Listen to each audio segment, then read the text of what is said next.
नेहरू की सबसे बड़ी भूल थी सिंधु जल संधि। अब दोबारा सोचने की तैयारी। सिंधु जल संधि भारत और पाकिस्तान के बीच हुई एक ऐतिहासिक संधि है, जिस पर 19 सितंबर 1960 को भारत के तत्कालीन प्रधानमंत्री जवाहरलाल नेहरू और पाकिस्तान के राष्ट्रपति अयूब खान ने कराची में हस्ताक्षर किए थे।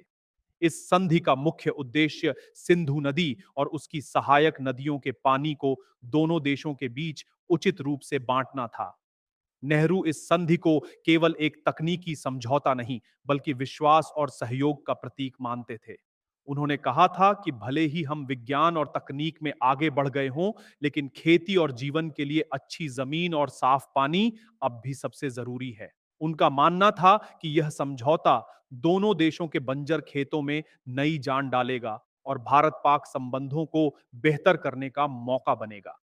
कराची में दिए अपने भाषण में उन्होंने भारत और पाकिस्तान को खुले दिल से रिश्ते सुधारने की सलाह दी थी।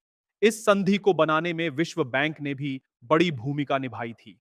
करीब 9 साल चली बातचीत के बाद इसे अंतिम रूप दिया गया। संधि के तहत सिंधु नदी बेसिन की 6 नदियों को भारत और पाकिस्तान में बांटा गया।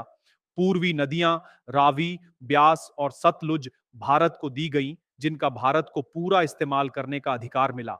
वहीं पश्चिमी नदियां झेलम, चिनाब और सिंधु पाकिस्तान को दी गईं। उस समय इन नदियों से भारत में 50 लाख एकड़ और पाकिस्तान में 40 लाख एकड़ जमीन की सिंचाई होती थी।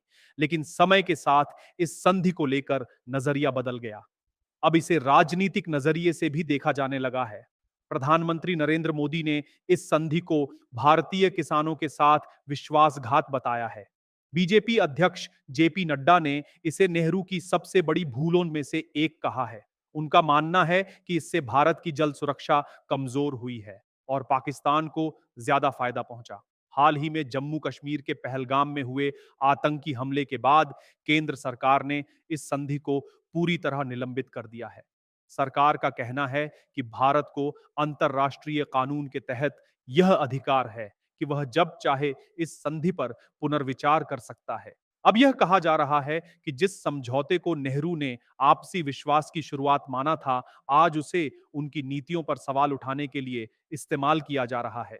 इस तरह सिंधु जल संधि एक ऐसा विषय बन गया है जो कभी भारत पाक के बीच दोस्ती की मिसाल था, लेकिन अब राजनीति, सुरक्षा और राष्ट्रीय हितों के नजरिए से बहस का मुद्दा बन चुका है।